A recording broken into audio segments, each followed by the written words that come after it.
Hello and welcome to Beyond The Capsule, the podcast brought to you to demystify the science on all things health and wellness. Designed by experts, created to empower you to live better and longer.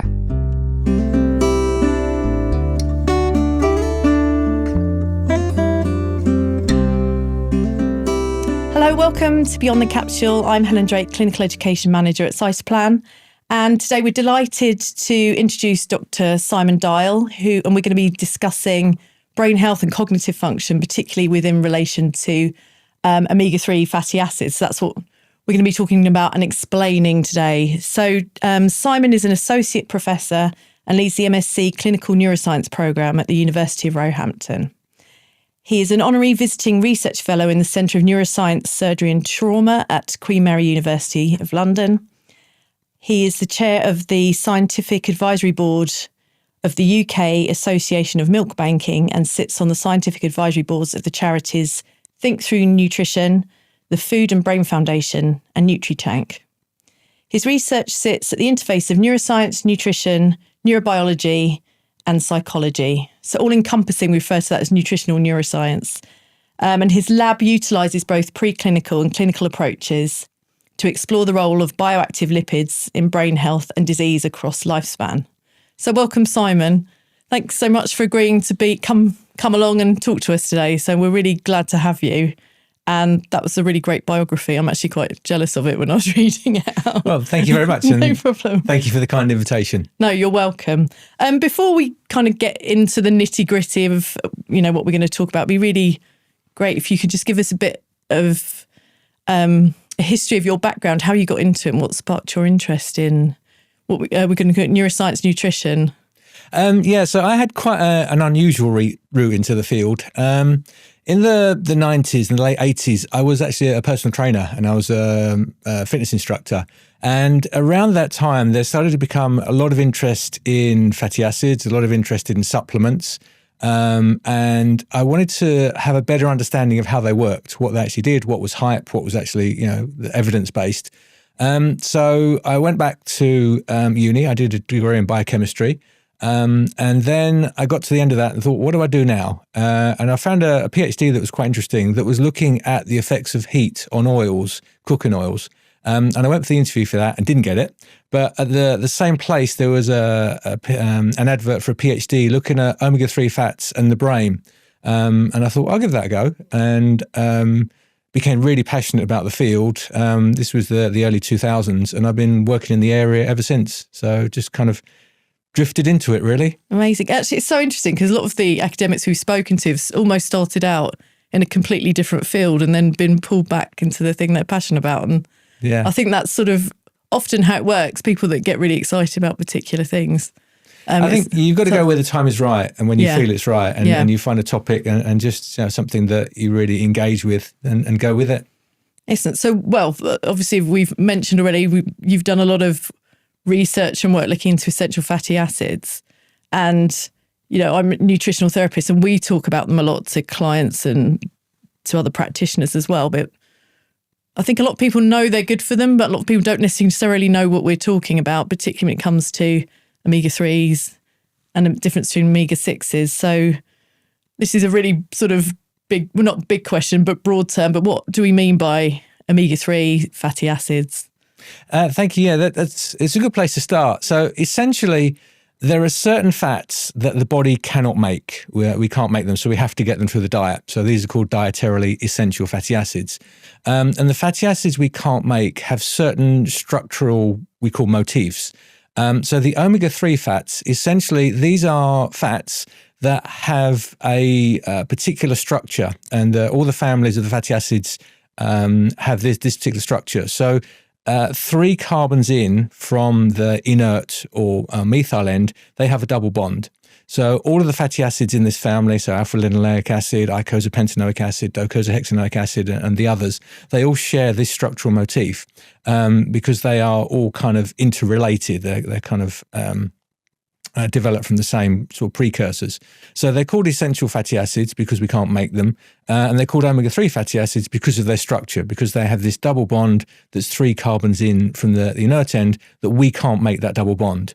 Omega-6 are also a family of fatty acids that share a motif, and they have their first double bond 6 carbons in from the inert end. And again, we can't insert that double bond. The complication is that if you're a chemist, you actually start counting from the other end.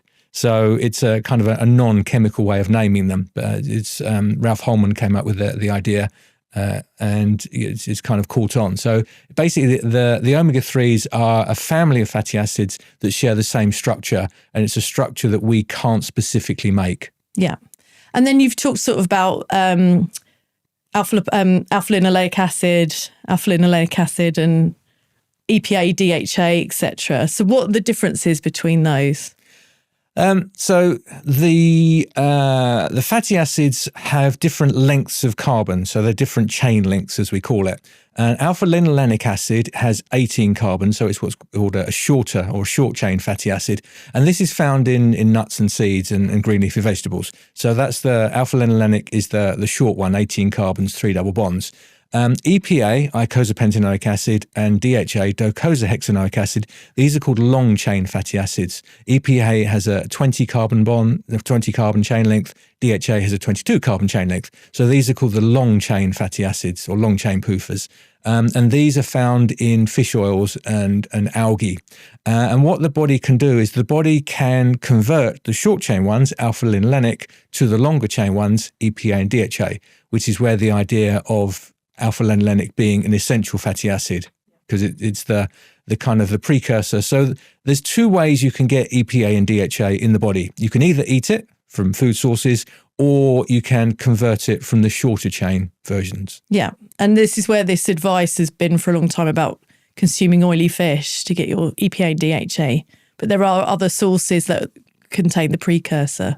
Yeah. So if we'd had this conversation a couple of years ago, what the kind of prevailing thought at the time is that if you want to increase your DHA, the best way to increase DHA is to eat DHA, because the conversion rate, so how much you convert from ALA to DHA, was said to be very, very low. It's kind of, less, there's different calculations, but less than 1%. So this was said to be an inefficient conversion. So if you have 100 molecules of ALA, you'll get very, very few molecules of DHA. So you can have the plant form, but the actual conversion rate is very, very low. However, recent work from Richard Bazinet and Adam Metherell in Canada has really kind of questioned this rate of conversion and how much we actually need the conversion and the relative efficiencies of this. And maybe we can develop that later if you'd like to. But yeah, so there's really it's questioning how much DHA do we actually need, and is a low rate of conversion just because we're thinking mathematically in terms of the numbers, or is it low that we need more of it? So that's the question, because we know that if you're a vegan and you don't have preformed DHA and EPA in your diet, then blood levels tend to be low. Whether that means that tissue levels are lower, that's another question. So there's certain times, for example, in development, where you have a really high requirement for DHA. The brain just, brain has a very high needs for DHA. Whereas in adult life, when the brain is not developing as much and in the same way, your requirements may be lower, and you may be able to meet that from ALA intake. So, we can develop this as we talk. Okay. But yeah, so that's kind of the big area looking at this, using quite complex techniques to look at where your ALA, the conversion rate and where it actually goes. Okay, that's really interesting. So there's often this common misconception it's really hard for vegans to get adequate levels of omega-3, of EPA and DHA form of omega-3 in their diet. So they potentially don't necessarily need to. That's what we're looking at. So I guess it comes down to what is adequate. And that's the really important question, is what is adequate? What do you actually need? What does the brain actually need? How much DHA does it actually need? I don't know whether you want to talk about this now, but so the brain is essentially just over half lipid. There's a lot of water content in the brain, but if you take away the water, it's just over half lipid. It's very, very fatty tissue. It's similar to kind of adipose tissue. It's very, very lipid rich. So the brain is around 55% lipids. Of these lipids, around 12 to 15% are DHA, and which is the long chain omega-3, and around 10 to 12% are an omega-6 called arachidonic acid. So arachidonic acid and DHA are very important in terms of the brain structure. In terms of functionality in the brain, that's obviously what we're exploring and what we can talk about. But the question is, does having a vegan diet lead to lower levels of DHA in the brain? We know it leads to lower levels circulating, but is there a conservation in the brain? In development, so when the brain is growing rapidly, you need DHA, you need to have these high sources. But in adulthood, the question's a bit more fluid. Excellent. Well, I was sure we'll come back and touch on it, but actually, as you've talked about neurodevelopment, I know some of your research has looked at preterm infants and the importance of, and brain development that's going on there. So what are you I know this is a big question for me to go, what have you found? But when it comes to sort of build, at that age, the brain tissue is obviously being built at the time.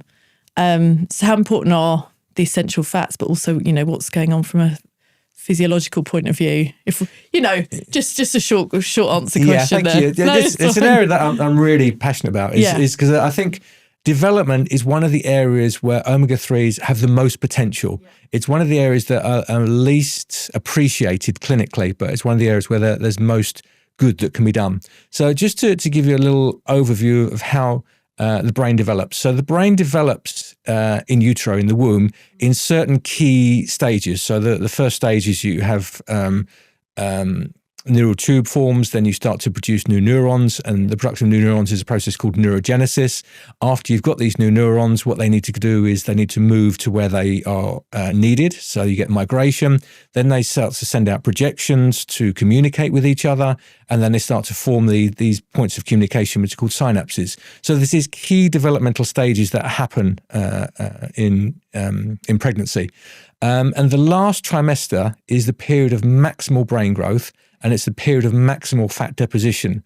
So if you've ever seen a preterm infant from less than 32 weeks, they have no body fat. They're very, very lean because the last trimester is where they deposit body fat. And it's where the brain is growing maximally. And this is the period where they most need these brain-building nutrients. Yeah. Professor Michael Crawford in the 1970s developed this concept called biomagnification. So biomagnification and bioreduction. So what you can do is you can look at different tissues. So you can look at maternal cord blood, you can look at placental blood, you can look at the fetal liver, and you can look at the fetal brain. And you can see which fats are important, which fats get conserved across this process, and which fats get kind of rejected. And he really elegantly showed that the short-chain fats, the linoleic acid, was rejected in this journey from the mother to the fetal brain. And the long-chain ones, the arachidonic acid and the DHA, were magnified. So you've got this hierarchy of needs. So the fetus needs arachidonic acid, it needs DHA at the expense of the others. And what we can do is we can look in the neonatal unit and see what they're actually given, what are they provided. Because one of the situations in the neonatal unit is you know exactly what they're taking, you know exactly what's going in, you know exactly what's going out because it's measured.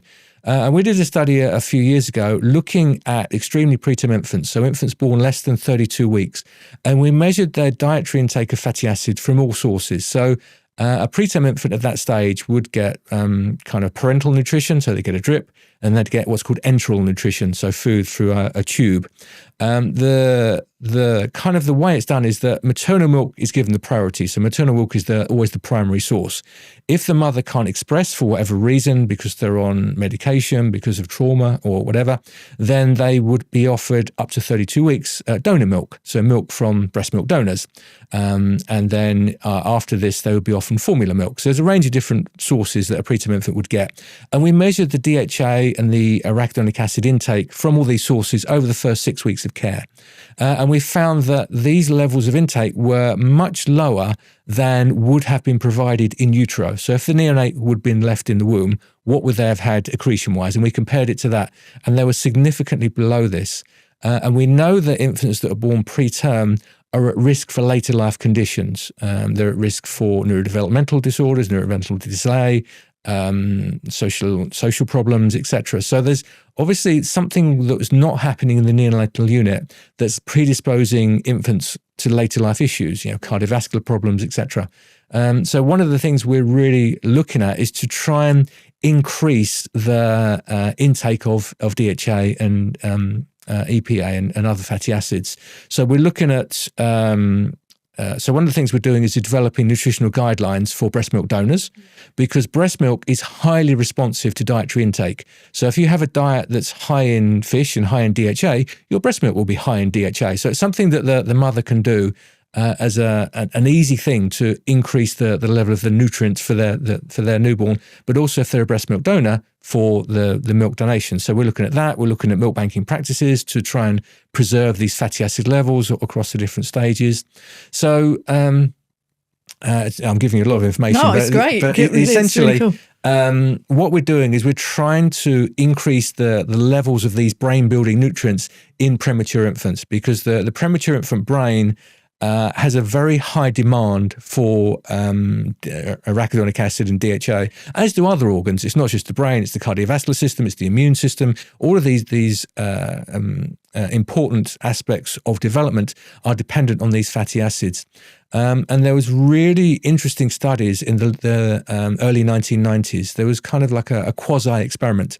So in the early 1990s, formula was devoid of long-chain fatty acids. So it didn't have arachidonic acid, it didn't have DHA. Maria Makides and others did some great work looking at post-mortem samples and looking at brain tissues from infants that had formula that had low DHA or no DHA versus those that were breastfed. And there was a clear difference in the brain levels of arachidonic acid and DHA in those that had a formula that lacked it versus those that had breast milk, which contained it. So in this particular demographic, this particular age, the brain is like a sponge. It really needs these fatty acids. And if it doesn't get the DHA, then the short chain ones aren't sufficient in this developmental stage. So if you're looking at when the brain is really growing, its trajectory is very strong, and it's increasing in size, it needs these long chain PUFAs as the building blocks. It needs DHA and it needs arachidonic acid.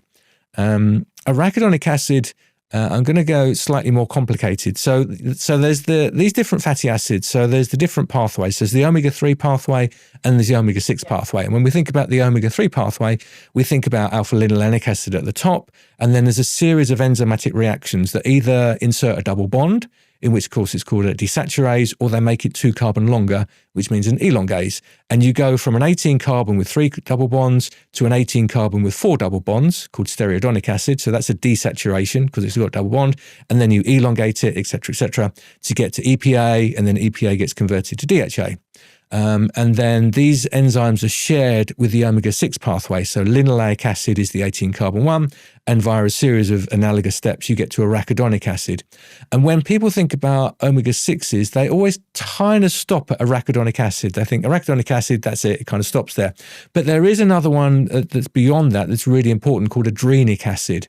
And it was named this because higher levels were found in the adrenal glands. But adrenic acid is really important for brain development, and it's important for what's called myelin, white matter formation. So arachidonic acid, about 10% of the arachidonic acid in these developing infants gets converted to adrenic acid. So arachidonic acid is important in of itself, but also as a precursor to other things. So when we talk about omega-3s, what I'm getting at is it's really important to not forget the omega-6s. They're essential. We really need them. But what we can talk about is the balance between the two. But arachidonic acid is essential for cardiovascular function. It's essential for immune system function. It's essential for precursor for adrenic acid. So we can't really think about omega-3s without thinking about the flip side, which is the omega-6s, especially in development, where the cardiovascular system is important, the immune system is important, lung development is important, organogenesis, gene expression.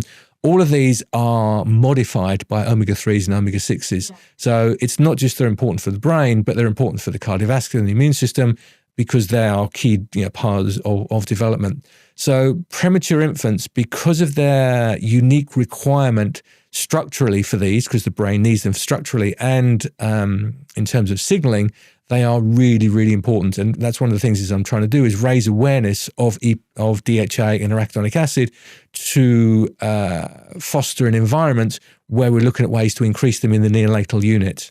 Excellent. I think that's a really important point because I think we kind of, a lot of the time, look at omega-6 as the bad guy. And obviously the sources for arachidonic acid, things like meat and dairy, for example, aren't they?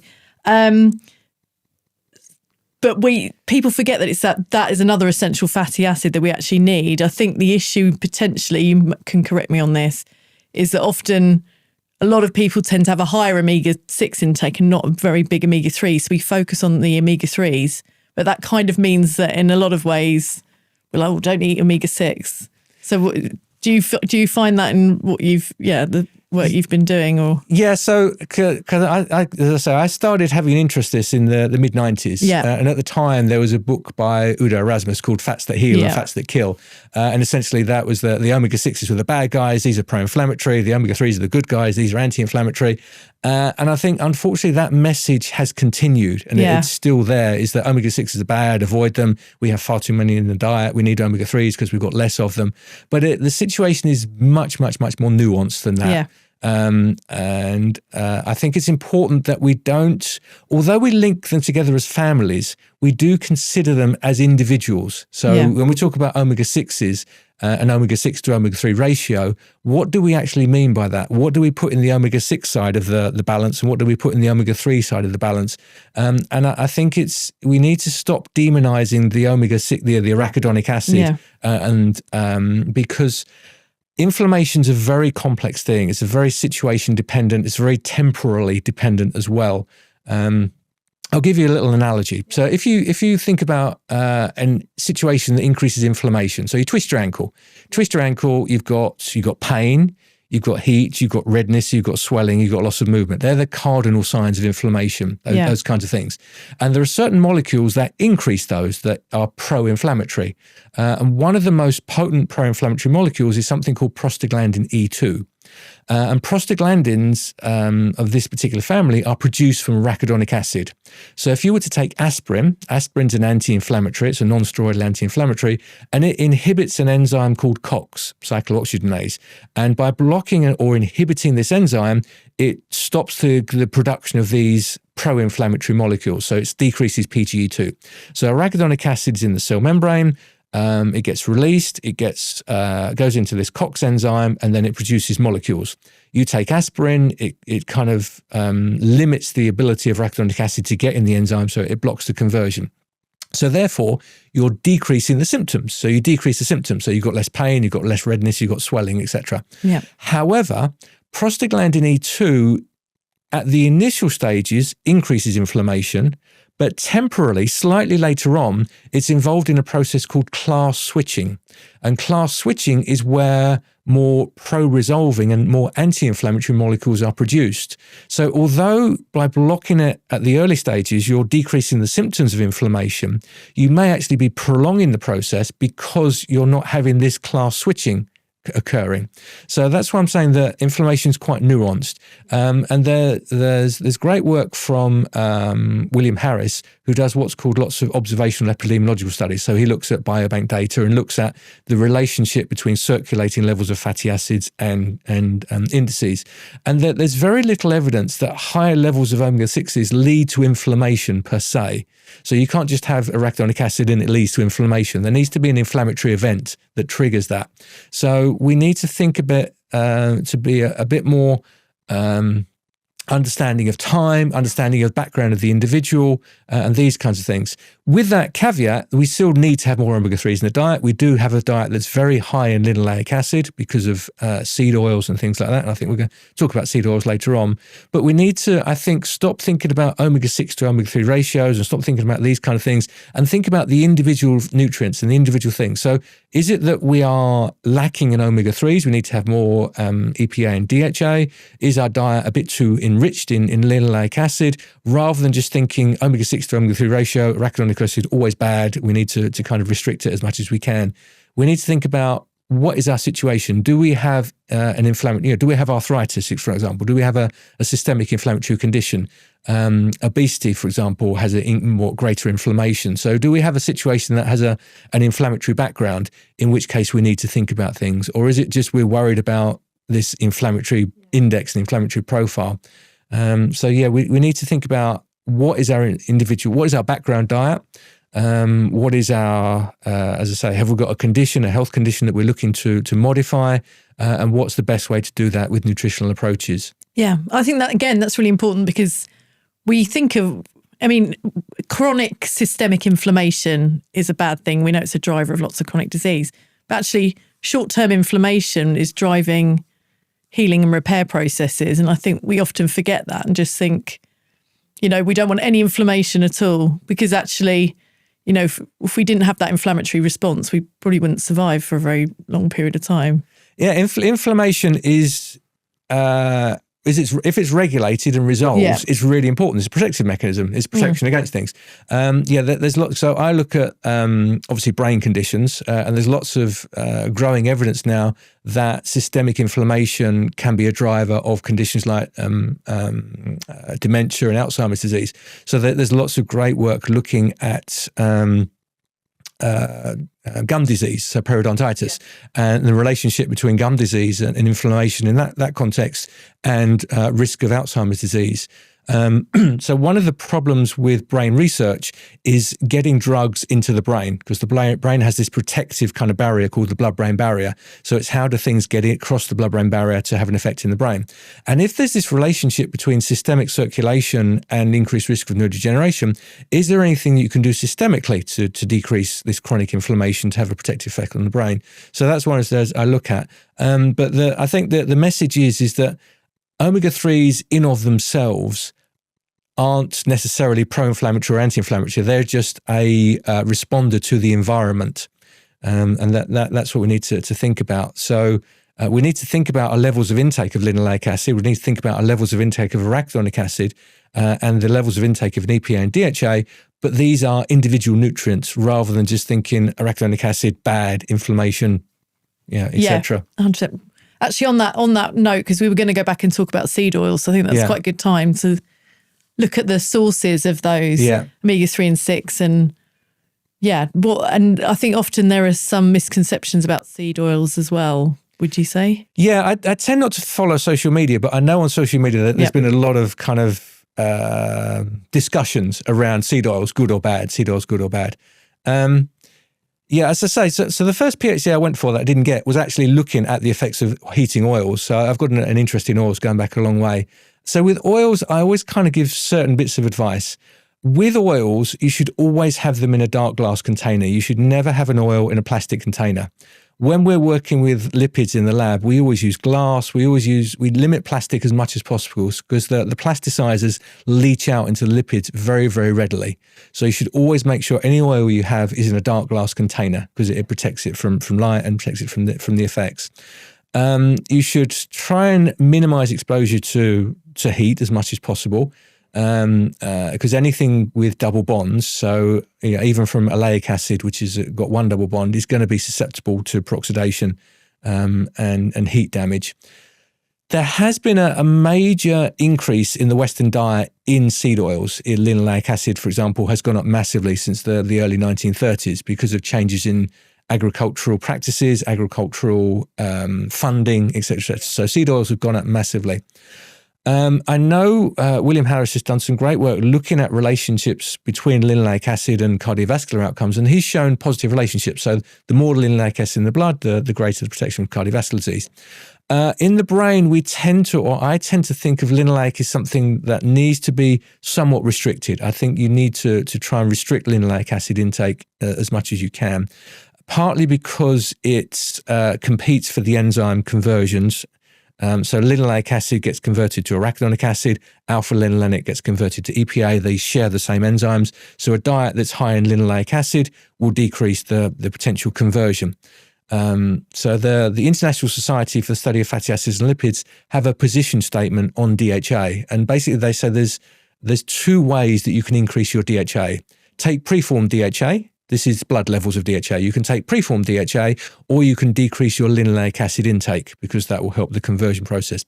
So I think there is an over-reliance on seed oils. Seed oils in of themselves, they're source of nutrients, but there is an over-reliance because they tend to be in processed foods. They tend to be a lot in our diet. So linoleic acid is something that we could restrict, and I think that'd be beneficial. So that's kind of my take on it, is that because the diet is very laden in linoleic acid, So I'm going to get a little bit technical now. So stop me if I go too much. But essentially, the fatty acids in of themselves have important roles. So EPA and DHA, arachidonic acid do a lot of stuff.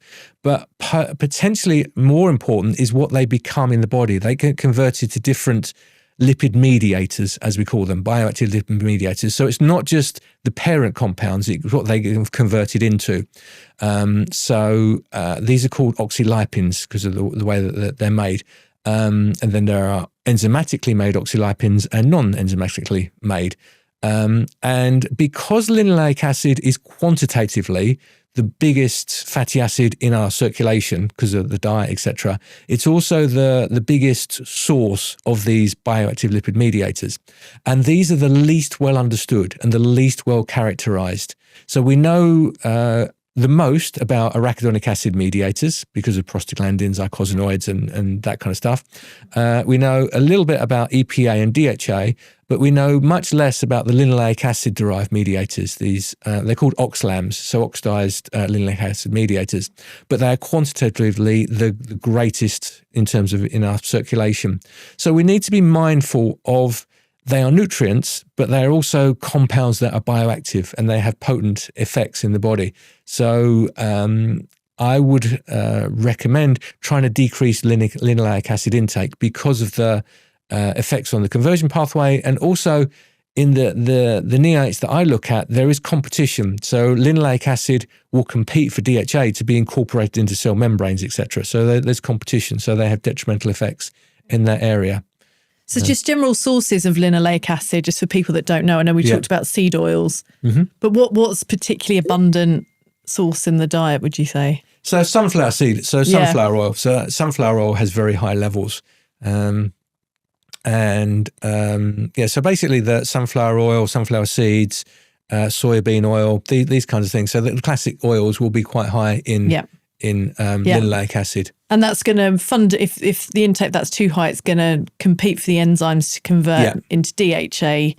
So if you want to take the preformed DHA, we're talking about either omega-3 supplements, fish oils, or oily fish and that sort of thing. So oily fish is high. So essentially the algae make the DHA and then the fish eat the algae. So if you're I'm not sure whether vegans can eat algae, but if you can have you can get algae oil supplements. Okay. Yeah. I just didn't know whether algae counts as an animal or a plant. But anyway, so that's for another discussion. But so an algae source of DHA obviously is a good source of DHA. And then if you want to have a fish source, then oily fish is a good source. But there is an oil called ahiflower oil. So ahiflower oil is quite high in something called stearidonic acid. And stearidonic acid is the one after alpha-linoleic acid. And there's been lots of work by Richard Bazinet and Adam Metherell looking at the conversion of stearidonic acid to DHA. And there's good evidence of if you are under an adult, so you're not under any kind of pathological condition, so you haven't got like a mood disorder or dementia or things like that, then there's a good suggestion that provides a reasonable level. So you can get it from ahiflower oil as well as from the conversion's reasonable for that. Excellent. And talking about sort of sources, how to improve your DHA levels. I know we've talked about preterm infants and the importance of, omega-3 and DHA and arachidonic acid for their development. If we're looking at either pregnant women or women that are, thinking about having a family, I know you were saying the placenta is very selective about which fats it allows into the baby, if that's the way of putting it. But how important is their dietary intake? And obviously you've already mentioned the importance for breastfeeding, but is it important for women to think about this sort of preconceptionally and during pregnancy as well?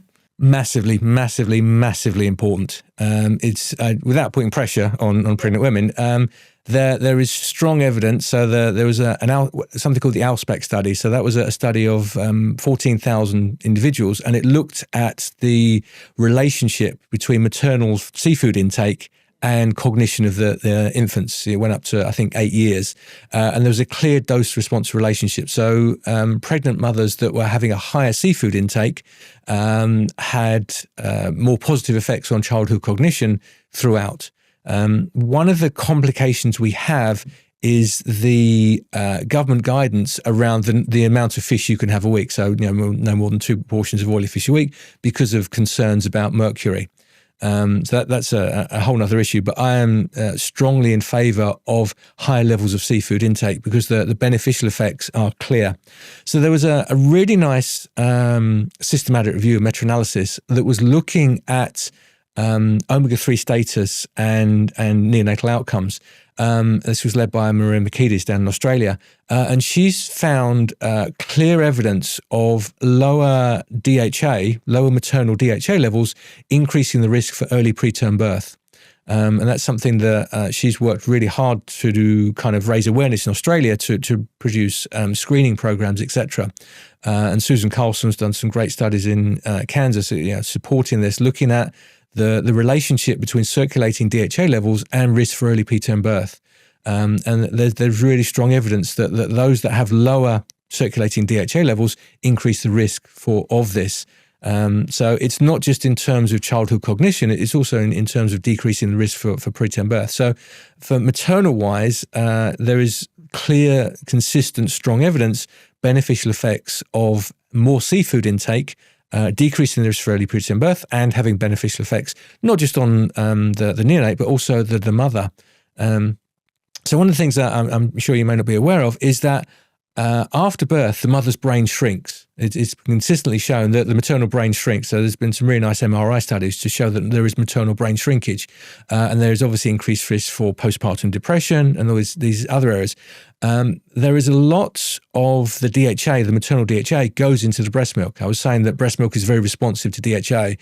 So the fetus is sequestering the DHA, and then if the mother's breastfeeding, the milk is taking the DHA. So it's very important maternally to ensure levels, to maintain levels, and dietary intake is the best way of doing that. So supplementation. So let's say we're developing nutritional resources, nutritional guidance for breast milk donors, which would also be applicable to anyone that's lactating. But the focus is how can we increase the DHA in the donor milk?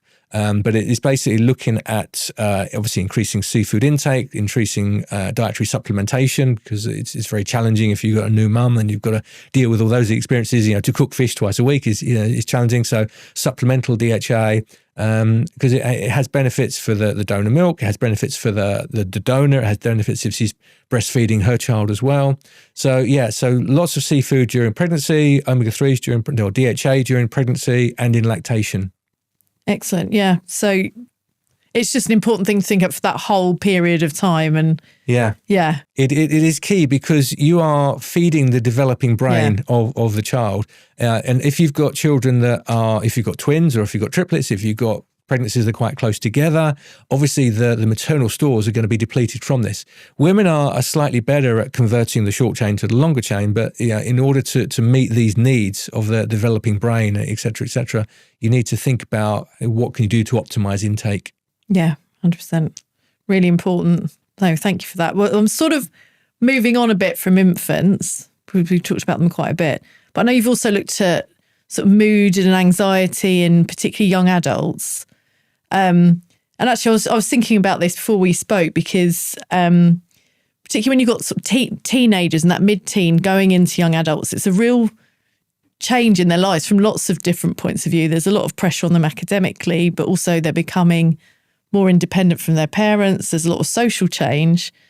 And it's also a time when their diets aren't necessarily the best, potentially. I'm not saying all teenagers are like that. I'm just wondering, what you found within that sort of life stage, and again, how important. I imagine the essential fats is still incredibly important, but. Yeah, you've got to remember that the teenage brain we know very little about. We're starting to understand more about what's going on in the teenage brain, but it's still developing. It's still what's called plastic. It's the brain is always plastic, but it's still going through a developmental stage. There's certain regions of the brain. So the foremost region of the brain, it's called the prefrontal cortex. The prefrontal cortex is one of the last regions to mature, and the prefrontal cortex is the one that's involved in planning and decision making, and that is what's called executive function. So that's happens later on. So the brain still requires these nutrients. It still needs DHA, it still needs EPA. So one of the areas that we've started to look at is mood disorders. We're looking at depression, and we recently did a study in what's called a subclinical population.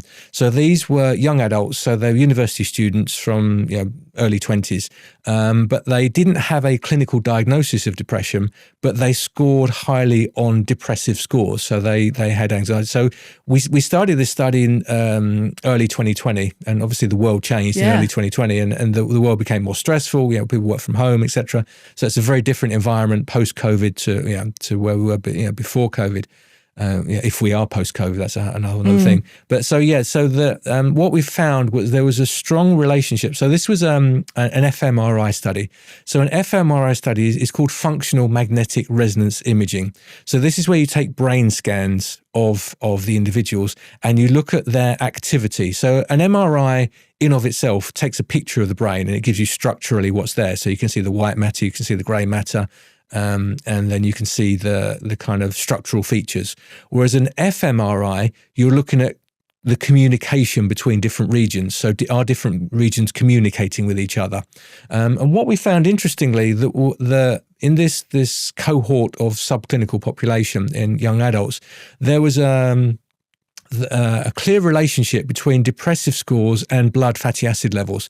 So the lower the DHA levels in the blood, the more depressive scores they had. So there's this is a fairly consistent finding. So it's fairly consistently shown that those with depression, as opposed to those without depression, have lower circulating DHA levels in the blood. So that's fairly consistent. So we found it in this subclinical population. But what was interesting is we found patterns of activity within the brain that matched depressive scores. So there was higher connectivity in certain regions that matched to depressive scores and lower connectivity with other regions that matched depressive scores that also matched the circulating fatty acid levels. So regions that had higher connectivity that matched to higher depression may have lower DHA levels in the blood. So there was this nice kind of linking between what's going on in the brain, depressive scores, and circulating DHA levels within the blood. So one of the things that we're looking at is how can we use omega-3s therapeutically? Can we put them in the clinic? Can they support treatments for depression? We know treatments for depression, we have a fairly limited repertoire. There's serotonin reuptake inhibitors, et cetera, et cetera. Some work, some don't work. So what can we do? There are populations where SSRIs are not really useful. So during pregnancy, for young adults, et cetera. So what can we put in the clinic to support it's called an adjunct to existing therapies? So we've done work looking at what research is there to suggest that omega-3s may be benefit in depression. And there's certain requirements that make the omega-3s have their maximum potential. So if you were to use omega-3s therapeutically to help support depression, the first thing is that it needs to have a clinical diagnosis. One of the problems with depression is it's a highly heterogeneous condition. Some studies may just give a self-reported questionnaire. Some studies you may see a psychiatrist. Some studies you may just tick a box, et cetera, et cetera. So the first thing is that there needs to be a clinical diagnosis, and that way you've got a standardized measure. The person has, quote unquote, depression. So a clinical diagnosis is important. Secondly, we haven't really talked about it yet, but it appears from the evidence that in depression, EPA is slightly more effective than DHA. So we haven't really talked about EPA. So EPA is the one that comes before DHA. And it appears that the maximum or the beneficial ratio starts around 3:2. So around 3 EPA to 2 DHA. Which interestingly is the same level that's typically found in over-the-counter supplements. So, if you buy a fish oil supplement, it's typically 3:2 EPA to DHA. That's based on historical processing factors. So it appears that EPA is slightly more, from the evidence base, more effective than DHA. So clinical diagnosis, EPA greater than DHA. Also as an adjunct to support existing therapies, that's an important feature. It may also be more effective in those without comorbidity, so without cardiovascular disease, things like that. And there is also an indication that it may benefit those that have what's called an inflammatory phenotype of depression. So as I say, depression's a mixed condition. On average, those with depression have a higher circulating inflammatory measure than those that don't. So typically it's something called CRP that's measured. So high specificity CRP tends to be higher in those with a clinical diagnosis of depression than those without. But this is only in around 25% of cases have this inflammatory phenotype. So only a small proportion of those with depression have this particular elevated inflammation. And because EPA is a precursor to a range of anti-inflammatory molecules, it may be most effective in those with this inflammatory phenotype. So if you're looking at mood disorders, looking at depression particularly, clinical diagnosis of depression, EPA greater than DHA 3 to 2, as an adjunct to existing therapies, and also potentially in those with increased inflammation, are the conditions where omega-3s are potentially most effective in this type of mood disorder.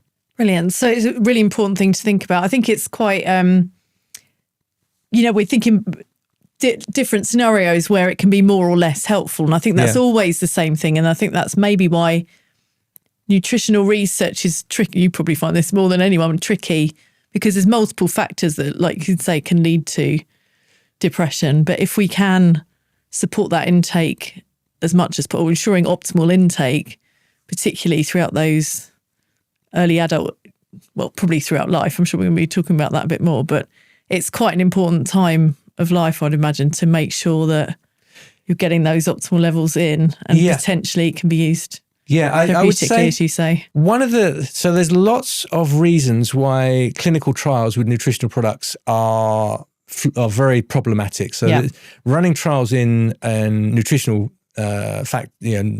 and anything nutritional-wise is complicated. So clinical trials work really well if you have a drug. So you give one group an aspirin and one group a placebo, and the aspirin group have aspirin, and the placebo group don't have aspirin. It's clear cut. You can see exactly there's two completely different groups, and you can see what's the difference between them.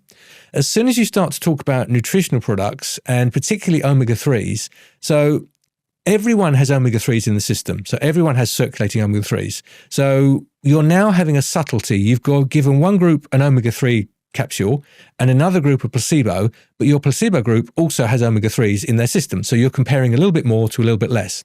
They may be eating fish as part of their background diet. You may exclude that, but they're motivated to do a trial in omega-3s, so they may just have some fish on the side. So there's this blurring between the two different groups, which makes clinical trials in omega-3s problematic. And there's lots of other factors. What do you give as a placebo? How long do you give it for? What dose do you give? What particular form do you give it in? So all of these complications mean that the literature is messy, shall we say. The literature is mixed. So as a researcher, what we have to do is we have to kind of look through the noise and say, is it that there's no effect? Is it that there is an effect that we've lost it? Or is it there's an effect, but only in certain people? And that's one thing. So people quite often say, I've tried omega-3s, they didn't work. How much did you take? What form did you take? What was your background diet like? All these other kind of factors, and that has to be considered in trials. So that's why I think the public are confused, because newspapers, etc., like headlines. They like to sell things. So it'll be omega-3s work, and then the next week omega-3s don't work. The actual paper they're citing may say that, or it may not say that. But it's looking at the kind of the weight of the evidence. What does the overall literature say? There'll always be a really well-designed study, and there'll always be really badly designed studies. Do the studies that are designed well give you a certain message? And is it that the studies that were designed badly, because of small numbers of people, because the dose wasn't given, because the duration wasn't long enough? Was it because they didn't consider other factors? So there's lots of other factors. And one of the things that we're looking at is something called responsivity.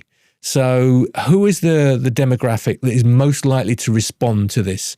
Is it that they are a vegan and have lower levels to begin with? Is it that they are a particular age? Is it because they are a particular body type? Are they a particular genotype? Are they a particular phenotype? And therefore, in this particular population, what's the response going to be? And it may be that we need to make trials more targeted. So look at the responders. And in this group of responders, if we don't see an effect, then it suggests that there is no effect. But in this group of responders who are most likely to have beneficial effects, then then we can see if it really, quote unquote, works. So that's one of the things is we're looking at is what makes someone more likely to respond and less likely to respond. Is it their genetic background? Is it their background diet? Is it their age? So all of these factors will depend or determine the responsivity to the omega-3s. And it's more than just going to them to the supermarket and trying them for 3 weeks and then seeing if it works or not. Yeah, that's really helpful because I think there's so much, like you say, different messaging and whatever we want to call it, fake news and social media, and it's really hard to pick apart from the noise. And that's partly why we wanted to do these things and talk to you so people can kind of really understand what the research is actually saying. And it gets messy. Let me put it this way. I've been exclusively studying fatty acids for 25 years. Yeah. I couldn't tell you exactly how much to take. Oh, there we go. So it's situation dependent. It's all these other kind of factors. So we can give you approximations. We can say the evidence supports this level of intake. This is beneficial. But to say you should take exactly this much, that is determined by so many different factors. Some we understand, some we don't understand. You just need to. One of I think the issues is that as researchers we are used to working in the grey area. So it may be this, it may be that. Whereas as an individual, you want black and white. You want to go to your GP. They say you take this drug for this amount of time. You want to go to your nutritionist, and they'll say you take this dose for this amount of time. But we need to be a little bit more flexible on the evidence base this is supported from, and how we actually produce these recommendations. Yeah, perfect. Yeah, thank you. No, that's really, like you say, really important. Also, this is again moving on to the next stage. I know there's a lot of stuff in the news at the moment or in the media that's been about, neurodegenerative diseases in sports, athletes such as rugby players, footballers. I know you've looked at traumatic brain injury. So is there a potential role looking at the effects of essential fats on the brain? Again, massive question. It is a big question. So we're going to touch on various these different areas. So my PhD started looking in aging, but the lab I was working in at the time did work on spinal cord injury. And my PhD supervisor at the time, Professor Dyall, started to look at the effects of omega-3s in spinal cord injury.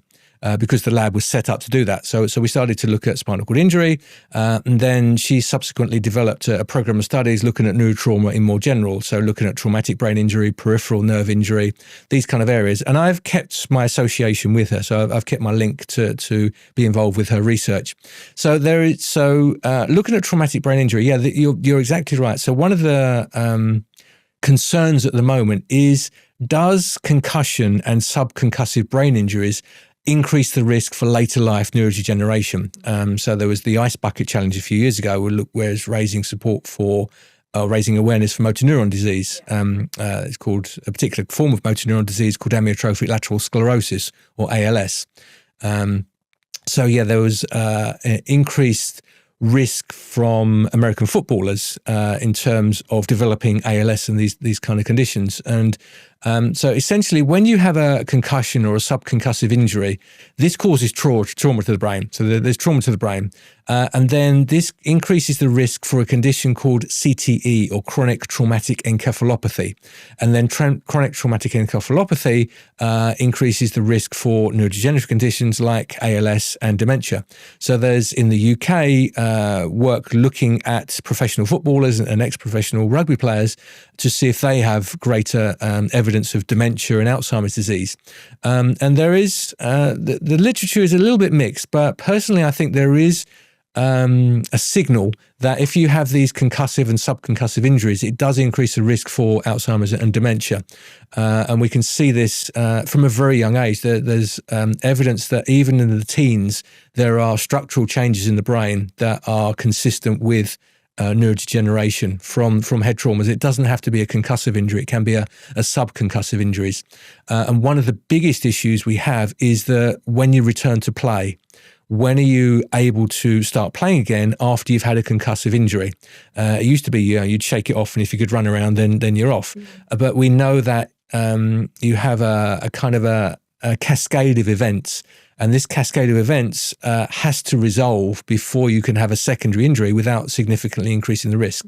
And one of the things that you can look at in the blood, because it's always nice if you can measure things in the blood rather than having to measure brain samples. People are quite averse to that. So there's something you can measure in the blood called neurofilament light. A neurofilament light is a component of neurons, so it's found within neurons. So if you're finding higher levels of neurofilament light in the blood, it's a sign that you've got neuronal damage, which is cells within the brain. You've also got a breakdown of the blood-brain barrier, so things are in the circulation that shouldn't be there. So you can measure neurofilament light levels to see as a kind of surrogate measure of brain injury. And you can track American footballers over the season, and you can see their neurofilament light levels go up. So essentially, players that kind of are on the bench, their neurofilament levels stay kind of consistent across the season. Players that get hit and get head trauma, their neurofilament light levels go up. So it's a measure of brain trauma. And there was a nice couple of studies in the States where they gave American footballers DHA, and they showed that the neurofilament light levels didn't go up as much. There was a significant decrease in neurofilament light levels, suggesting that the DHA was in some way protecting against this. So Professor Michael Titus has done lots of great work looking in preclinical studies, so looking at animal models and looking at cell culture models, looking at stress on neurons and looking at the protective effects of the long-chain omega-3s, so DHA. And there are significant beneficial effects in terms of protecting the brain. And she's done some work with Nutricia with a particular supplement which contains DHA and other nutrients as well. It's called Suvinade, and it contains B vitamins and choline and other stuff. And that appears protective against traumatic brain injury. So one of the dilemmas you have from this is that if you've got a compound that protects the brain from DHA to a certain extent, can you just give it to people beforehand and they can carry on playing? Or should they just, they need to protect their brain. So you need to look at ways of protecting them and stopping them from returning to play, but you can also give them a brain supporting nutrient along the way. Yeah, so it's a bit of a maybe not controversial, but something you need to think about, because you don't want people to think, oh, I've taken my DHA exactly. this morning. I'm now the super player, and my brain's protected, so I can. It's like the classic thing with seatbelts is you give people seatbelts, they drive faster because they feel safe. Yeah. Oh, that's really interesting. Yeah, both my sons play football, and although they don't header balls in training, in a game they'll header a ball, and you do think. Yeah, is a bit of a concern about what that's doing. It is a concern, and also, as I say, it doesn't have to be a concussive injury. Subconcussive injuries can be enough, because if you think about the brain is a kind of like a fatty compound. It's like this kind of like a jelly. So the jelly, and it sits in cerebral spinal fluid. So if you have a brain injury and your head stops suddenly against something, then the brain's going to keep going against it. So it's going to squish against it and then squish back. And one of the issues you have is that grey matter and white matter are different kind of. So if you look at an MRI, some bits are grey and some bits are white. The white matter is the kind of connections between things. It's the myelinated areas.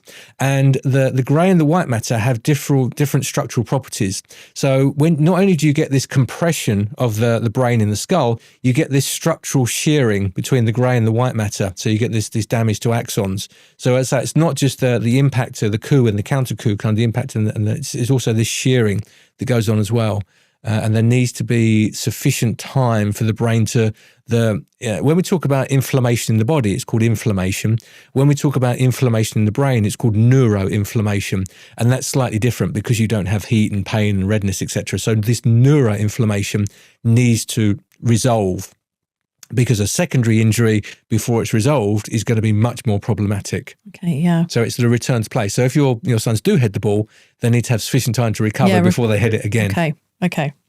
Yeah, they don't do it too much, so we're keeping an eye on that. Just a quick side note, because we mentioned myelination. So that is this fatty sheath that surrounds neurons. Yeah, so Yeah, so neurons, so there's different kinds of cells within the brain. Yeah. So the ones where we typically think about brain cells that do the action potential and the fast signaling, these are called neurons. So neurons are the ones that communicate rapidly between things. And in order to communicate, they need to send a signal. They need to send a signal along their kind of projections. In order to make the signal faster, you either make the projections bigger, but there's only a finite space in the base, so you can't make them bigger. So in order to make the communication faster, you either make the projections bigger or you put a sheath around them. And the sheath around them is called myelin. And it just means that the signal jumps really quickly. So the white matter is the different regions of the brain talking to each other. It's called the connectivity. So the white matter is the myelin sheath that enables neurons to communicate rapidly with each other. Yeah, thank you. I just thought, make sure we're clear about what that is. When you start talking about this, it's like biology is the best engineer that ever invented. Really, we just so much more complex than anything that we understand it so little. Yes, 100%. We've sort of touched on aging and dementia. Yeah. Then, just from point of view of sort of aging and getting older, do you have a high requirement for omega-3s as you get older, or is it,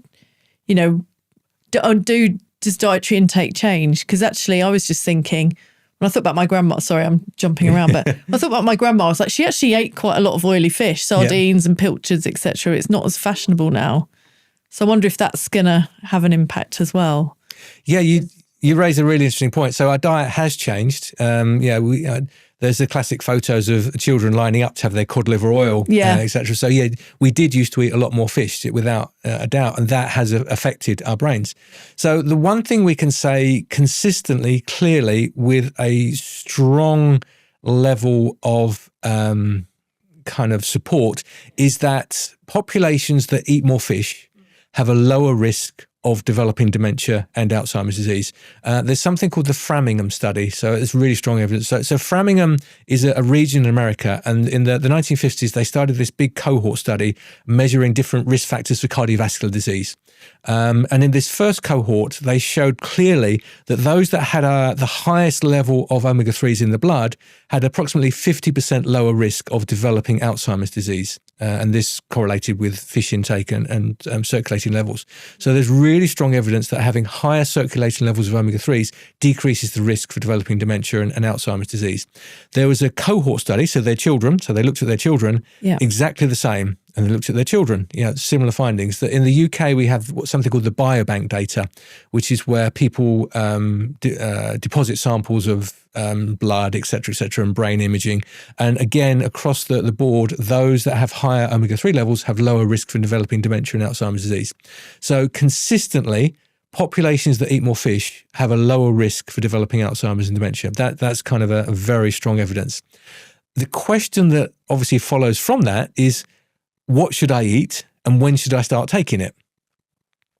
We have to consider that with dementia, so dementia and Alzheimer's disease, so when you start to show the symptoms of Alzheimer's disease, so you start to show memory loss, you start to show confusion, people start to notice that you're having troubles with your day-to-day kind of dealing with things.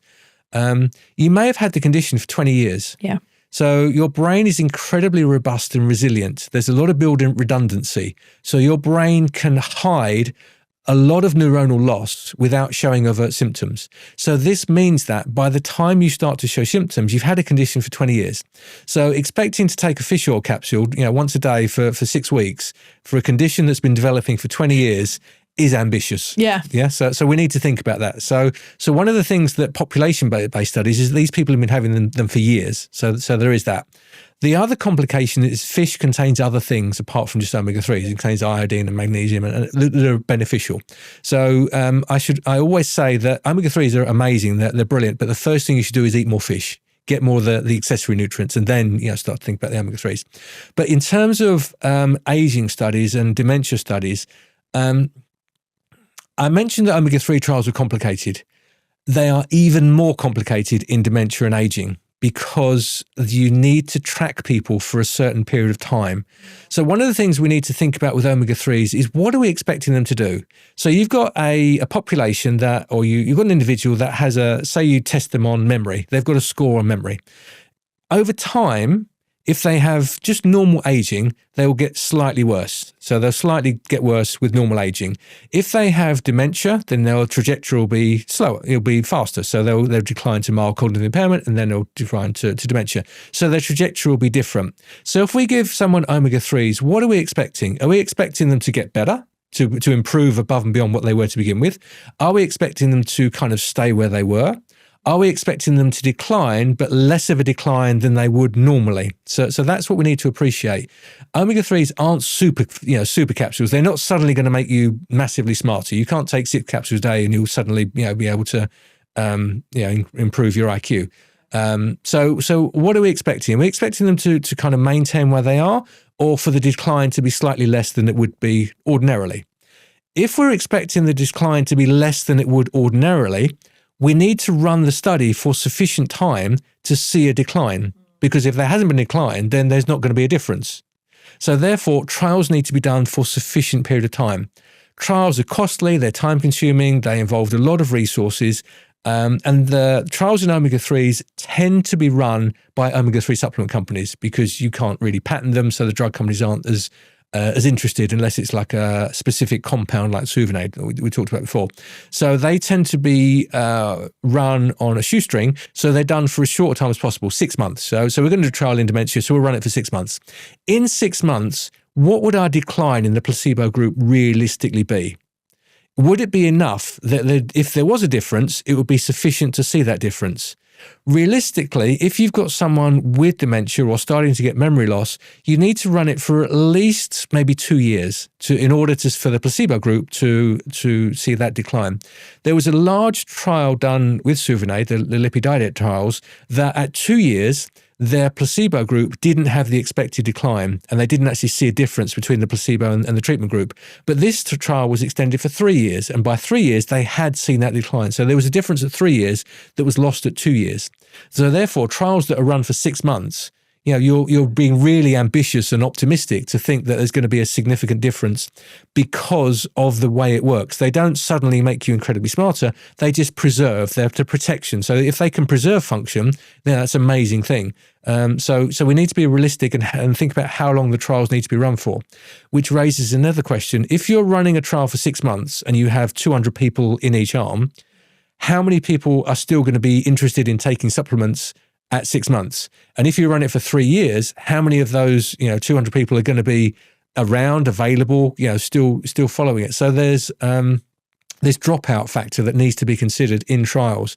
So there needs to be enough numbers that you can see a difference if it's there. There needs to be enough numbers that you can follow them for the duration that you need. So you can see that trials, in order to be done really methodologically well, are quite costly and time consuming. And you need obviously researchers that their career is now going to be for the next 5, because you need to recruit, and recruitment can take a year or 2 beforehand, and then you do the analysis afterwards. So a 3-year trial can take 6-7 years. So there's all that side to it. That being said, there is evidence suggesting omega-3s are beneficial in early stages. So in early stages, in those, so I'm going to get a little bit more involved now. So there are certain what's called genotypes, so certain genetic backgrounds that predispose you to different conditions, and that will affect your ability to produce the long chain versions, et cetera, et cetera. So we need to also think about the genotype of the individual as to whether they are most likely to have beneficial effect. But as I say, there is clear evidence that if you eat more fish throughout your life, it will protect the brain later on. But if you're looking therapeutically, if you're now, say, in your 70s, then it's quite late in the trajectory. Anything's going to be beneficial. The brain's plastic. Anything's going to be beneficial. But if you're, so I guess the thing is, the best time to start is today, because you can't start in the past. So if you start today, then you'll have whatever benefits are potential. If you wait a year or 2 years to start to show memory deficits, then you've lost that potential for beneficial effects. Yeah, excellent. So you've sort of summed up what I was going to say. I'm like, basically, we want to be thinking about this a lot earlier until we start thinking, is my memory's not, or people start noticing my memory's not potentially as good as it used to be. Yeah. The best effect you're going to have is if you've been focusing on, your fish or your omega-3 intake from a much younger age. Yeah, so the classic thing is that the brain you have in 20 years was the brain you started developing now. So the other thing that I would say is that omega-3s are very, very, very, very important.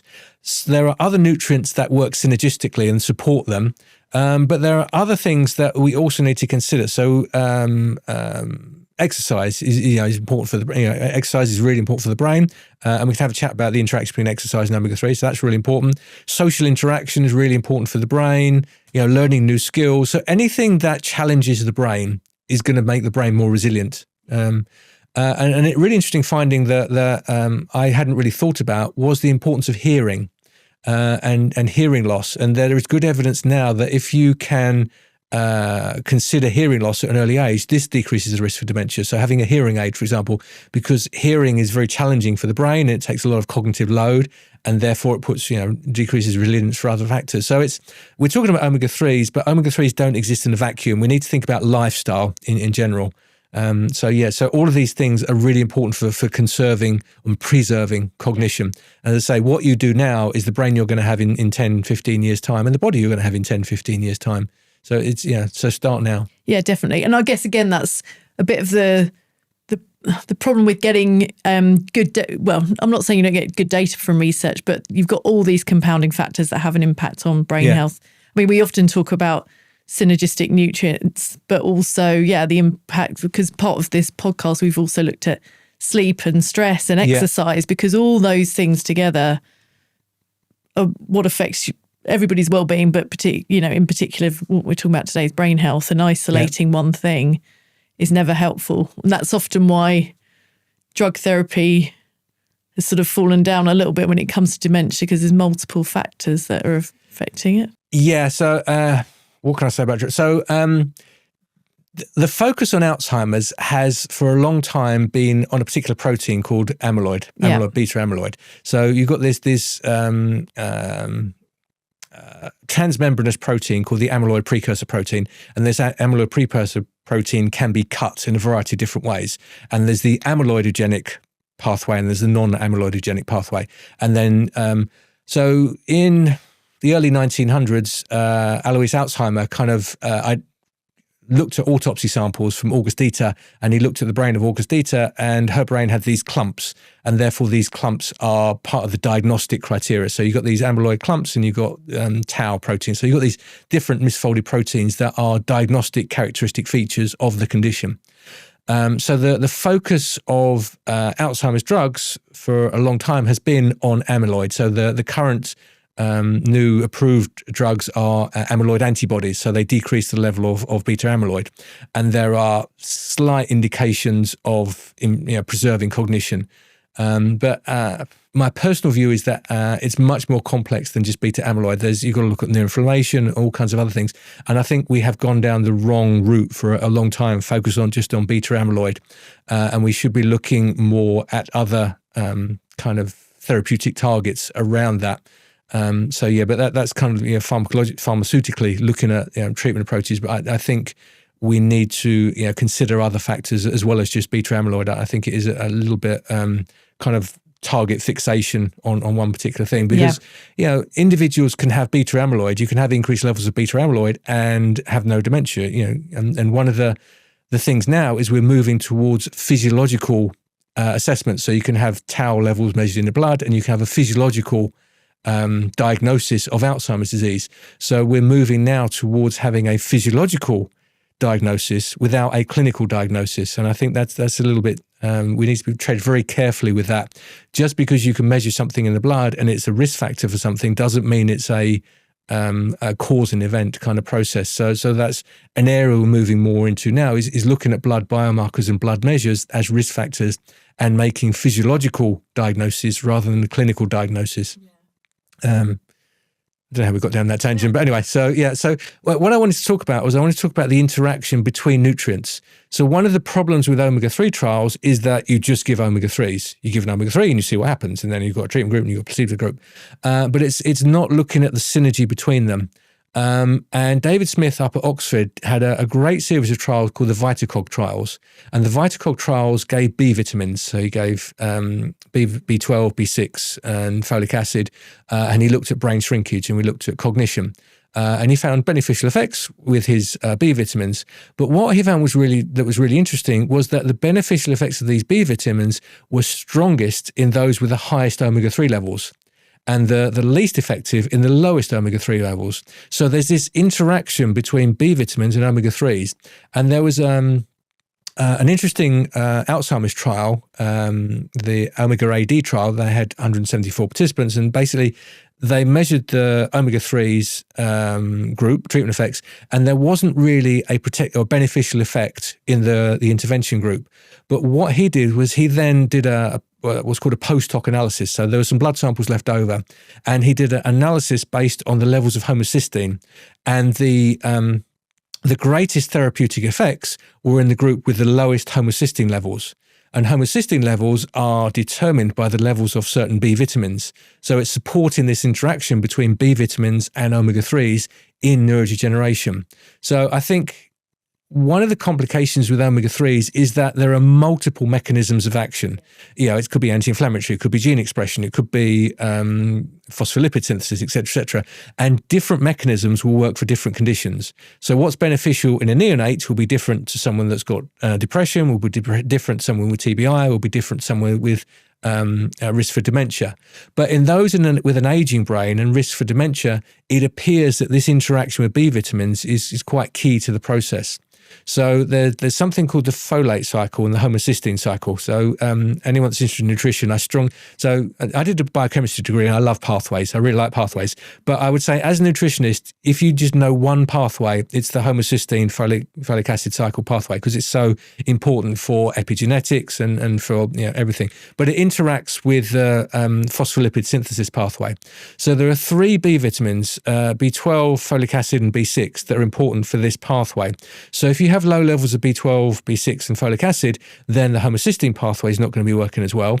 And therefore, the phospholipid biosynthesis pathway is not going to be working as well either. So your DHA is going to be less effective because the homocysteine pathway is not working. And if you've got low DHA, your homocysteine pathways. So there's this interaction between them that's really important. And so myself and Melanie Plord, who's a researcher from Canada, we set out some recommendations for clinical trials in omega-3s in aging. And one of the things was that you should consider homocysteine status in your statistical analysis, because it's important to look to see whether you've lost this kind of subtlety that if you're just giving omega-3s without B vitamins, there may be a lack of treatment effect. But it's not just having the B vitamins, it's having enough B vitamins. So we did a couple of trials with omega-3s that were a multi-nutrient supplement and had B vitamins, but it didn't have the level of B vitamins that the VitaCog trials that David Smith did. So it's not just having B vitamins, there needs to be enough B vitamins to support the homocysteine and methionine pathways. Excellent. Yeah, that's really helpful. I mean, if there are practitioners listening, we have got a couple of webinars about the methylation cycle and homocysteine, so you can go and look and refer back to that. Yeah, exactly. Add a link. Yeah.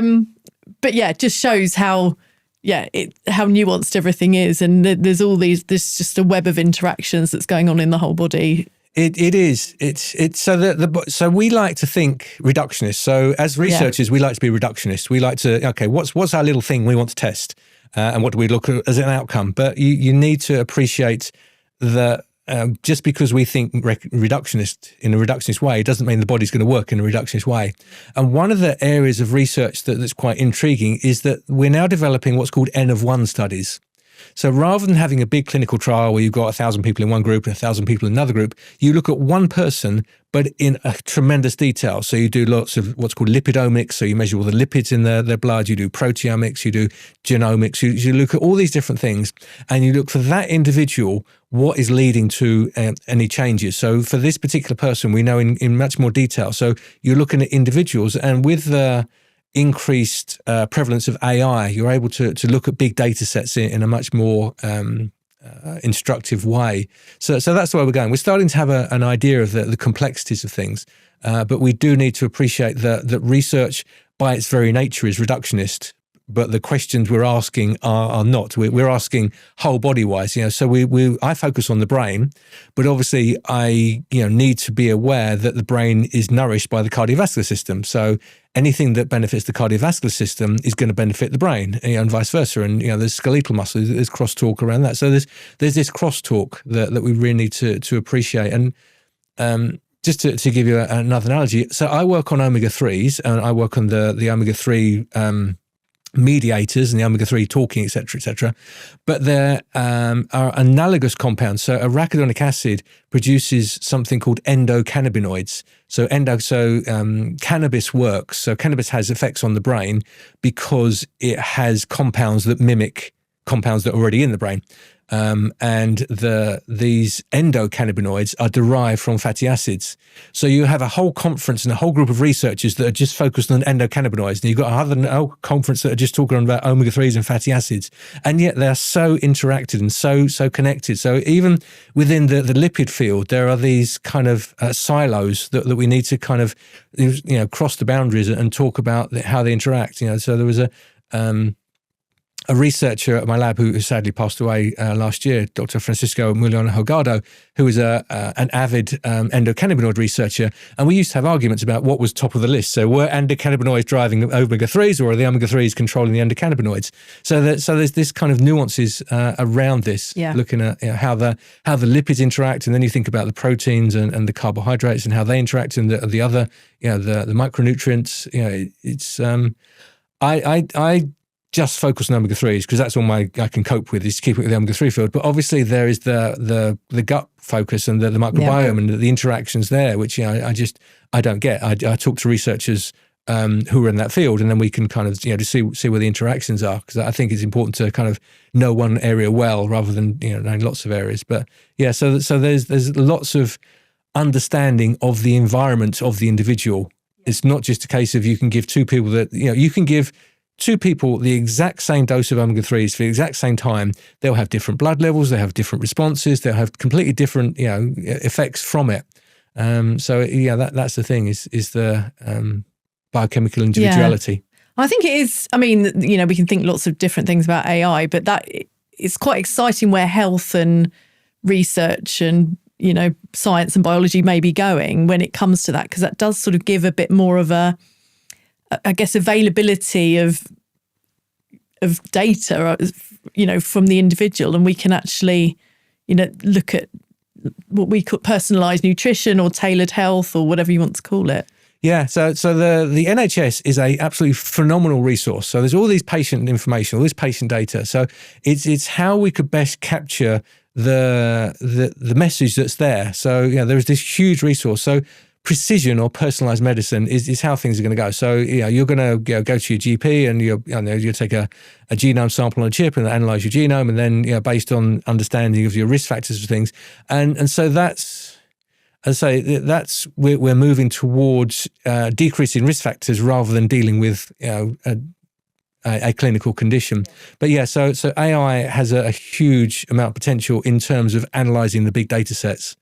And getting a message from the noise around that. And that can potentially, I guess, I'm just sort of thinking out loud, but that can potentially help with that, implementing those healthy things earlier in life. And you're like, you've got a slight increased risk for dementia. Say you find, you look at your genomics or something. That's a bit more motivating than telling someone at 20, this is what you need to do, and it might be beneficial for you later. It will be beneficial, but you might be able to get away with X, Y, and Z for your whole life. Well, there's the classic case of Chris Helmsworth, the actor. So for Alzheimer's, there's different kinds of neurodegenerative conditions. So there's early onset and there's late onset. So early onset, there are genes that mean you're going to get it. And late onset, there are genes that are risk factors for it. And one particular, the first risk factor for Alzheimer's disease was the ApoE4. Apoprotein E4. And so this actor found out that he had copies of this ApoE4, and then he changed his lifestyle based on identifying that from that. So you need to think about what risk factors would you like to know. So with Huntington's disease, if you have the genes for Huntington's disease, you'll get Huntington's disease and it'll lead to a shorter life. because that's a hereditary condition. Whereas if it's a risk factor, then you are increased risk. But what are you going to do in changing your life because of this risk factor? Are you going to think, okay, I'm not going to have kids because I don't want to pass it to my kids? Are you going to think, I'm going to blow my savings because I've got this risk factor for it? Or are you going to think, I'm going to exercise more, I'm going to walk more, I'm going to run more, I'm going to do that? So one of the things so in our trials, ApoE4 affects omega-3 metabolism. So we always, in the aging trials, we look at we screen for ApoE4 to see whether people have this. And then there's the debate about, okay, we've screened for it. Do we tell the participants that they have this? What is ethically, should you tell them? And if you do tell them, then they need something called genetic counseling to help them with that, being told what this does and what it means to their life around that. So I think, it may be useful for people to know there are increased risks for stuff, but are they going to use it in a positive way? But ultimately, we're all going to die. So that's the one certainty, is we're all going to die of something. So therefore, the sooner you start exercising well, eating well, so we know what to do. So if you walk more, if you run more, if you sleep more, if you try and have less stress, if you eat the right nutrients at the right time, all of these kinds of things are going to have beneficial effects. So all we're going to develop over time is a greater understanding of exactly the dose of this and exactly the duration. We know what lifestyle factors are. And we know we're going to die of something. So therefore, it's down to the individual to then risk the benefit. Is it worth, how much do I want to change my life now for where I'm going to be in 10, 15 years' time? It's funny, isn't it? Because we do really all know the fundamentals. Yeah. It's almost like the motivation to do it that is the little key. Exactly. So, my research is looking at exactly who's going to benefit from what dose, what duration and when. But I can tell you straight away now, if you eat more fish, it's going to do you more good. Yep. So, and then if you at certain times, you want to consider, I take a supplement. So having a supplement. So one of the other things that I want to talk about that's really interesting, there's some great work from Richard Basnet that came out a couple of years ago, looking at what happens if you take a DHA supplement. So if you take a DHA supplement and you already have a reasonable level of intake, what it does is it blocks the conversion of you making more DHA. So you build up your EPA levels. So there is a kind of, there's this effect. Whereas if you're a vegan and you don't have as much, any DHA in your diet, therefore it may not have this effect. So your background diet and your level of supplementation, there are these regulatory mechanisms in the body to control levels and effects, etc. So, again, it comes down to exactly what is the optimum dose that you should be taking. Yeah, that would be really interesting to find out because, we're big advocates of making sure you get, good levels of omega-3, but what? The body has mechanisms to ensure that you don't have quote unquote too much. Yeah. So if you were to eat fish every single day and take a DHA supplement every single day, then the body would just stop producing its own. So you'd have increased tissue levels, you have increased circulating levels, but the brain. So in normal adulthood, so a homeostatic brain, so an adult brain has a very slow turnover of DHA. So DHA has a half-life of about 2 years. So that means the turnover. So when you're a developing brain, then the DHA is being sequestered. It really needs it to develop. But when you're, and in aging and dementia, obviously there's neurotrauma and different effects, but in a stable environment, so in adulthood, how much DHA does your brain really need for its day-to-day functioning? And if you have more, what does that do? Because the brain up, so Richard and Stanley Rappaport, they looked at how much can the brain take up of DHA per day. It's about 4 milligrams per day, so it's not a huge amount that the brain can take up. And so it stays in the brain. It turns over, but there's not massive turnover. So what do you actually need for function? What are you doing in terms of protection? So there's all these kind of comes back to nuances of the dose. 100%. So I think in general, we're talking about, looking at your fish intake, you don't have to go crazy, but, good level of fish intake or vegan sources if you can't do that. Potentially supplement omega-3. Yeah. And, be cautious about your intake of too many seed oils, like, the omega-6 seed oils, such as sunflower. Yeah. So As a personal recommendation, yeah. So I would say, limit the seed oils, particularly, don't heat seed oils. So try and restrict your linoleic acid. Try and eat more fish. Try and have a supplement at times where you may need it. So say during pregnancy, during stressful situations, if you've got inflammation, etc., then beneficial. Just try and think of the balance. And think of B vitamins, at certain times, and other nutrients. And if you're taking omega-3s, then you may need to think about antioxidants as well, because they are highly peroxidizable, so they go rancid. So in the cell membrane, vitamin E kind of sequesters around DHA to kind of protect it, and then you need vitamin C to. So it's just a range of nutrients. Yeah, 100%. It's all about balance and optimal levels of everything. There's no one magic pill, unfortunately, but exactly. I think the thing is that a lot of companies are trying to make the magic pill, but the magic pill would have to be so big to contain everything. Because you'd need the fish oil needs a certain kind of capsule. Then you've got the other ingredients. So just think about your needs at the time. Think about your specific needs at the time, rather than just thinking, okay, I'm going to take this for the next 10 years or whatever. Think about what am I going through at this point in my life now. And think about what you need in that moment, and then reassess in whenever, monthly, whatever. Perfect. Well, just finally, so we'll probably start to come towards the end of our chat, which has been really excellent. I just thought it'd be really interesting to know, like, where would you like to go with your research? Where do you see your research going next? The next thing. Well, if anyone wants to fund it, I'm always looking for financial support. So I have 3 areas of real focus. I'll start with the oldest age first. So I'm really interested in aging and dementia. One of the problems we have with aging and dementia is that, as I say, by the time you see the signs, it's quite late in the trajectory.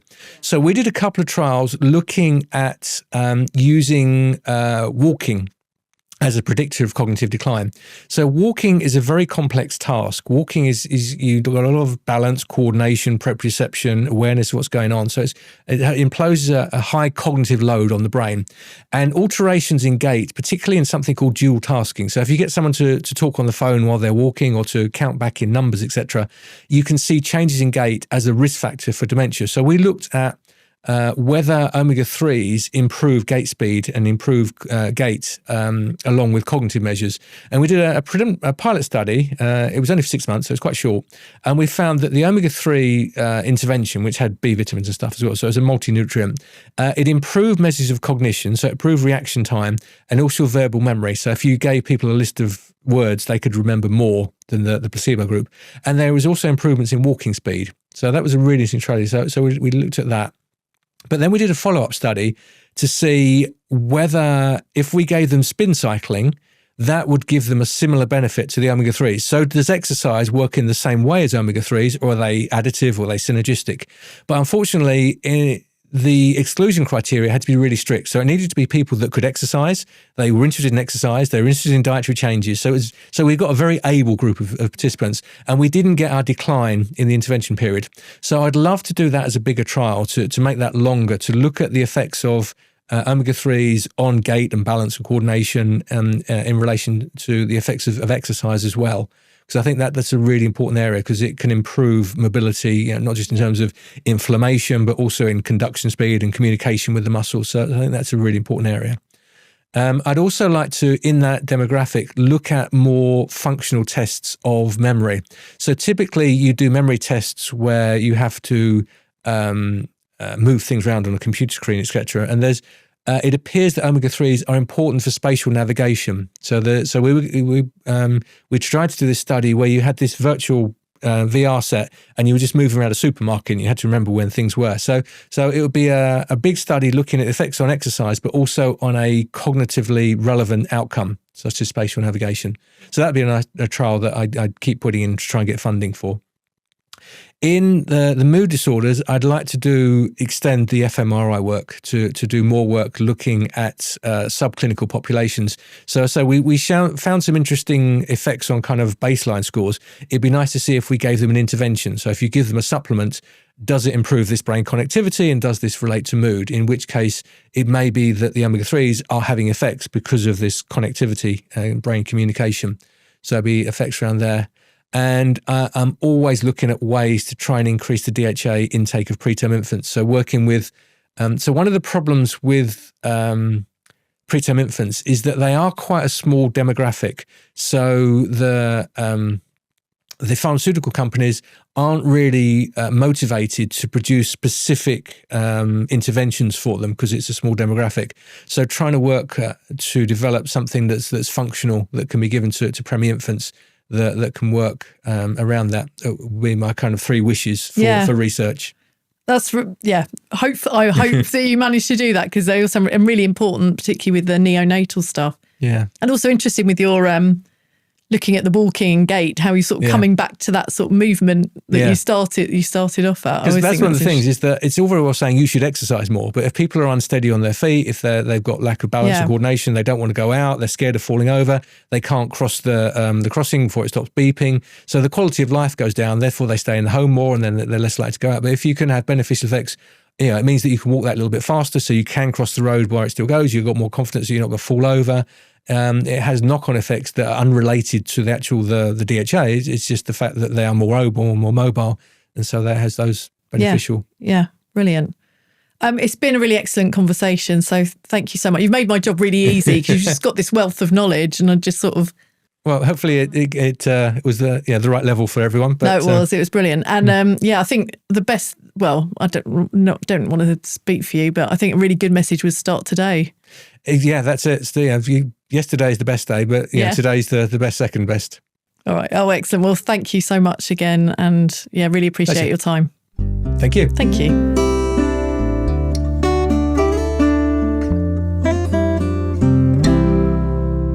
Thanks so much for listening to this episode of Beyond the Capsule.